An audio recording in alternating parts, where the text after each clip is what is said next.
What's up guys, it's Lightsparrow here, and today I've got a monster that you could call the poor man's Taor, or at least I think that's how you pronounce it, the water chimera, or chimera. Once again, I don't know, I have no clue how to pronounce these names.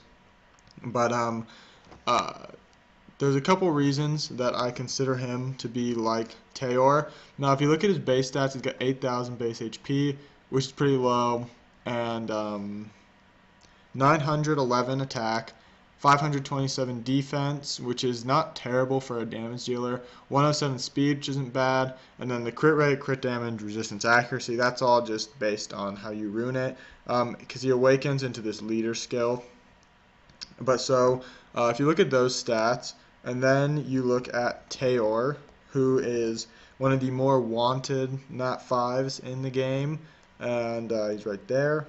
They have the exact same base attack, really similar defense, and Taor actually has like 2,000 more base HP than Susano, but he's in that 5, so it's kind of expected. But they have the same base attack, and Susano actually has about 12 higher base speed, and that is actually relevant to these guys, and I'll show you why. These are just my Susano stats, just for those of you who want to know. You can see them, I don't need to read them off.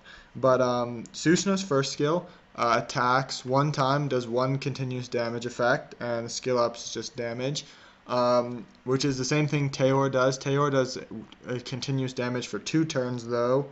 The second skill does damage based on your attack speed, as well as it decreases the attack bar, and it's reusable in 2 turns when max skilled. Taor has his second skill, I'll show you, and it is extremely similar.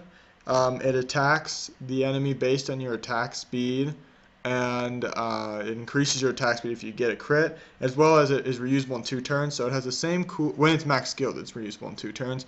So it's the same cooldown as Susano's second skill. They both scale on speed, and the only difference is Susano decreases the attack gauge by 30%, and Taor increases his own speed if you get a crit.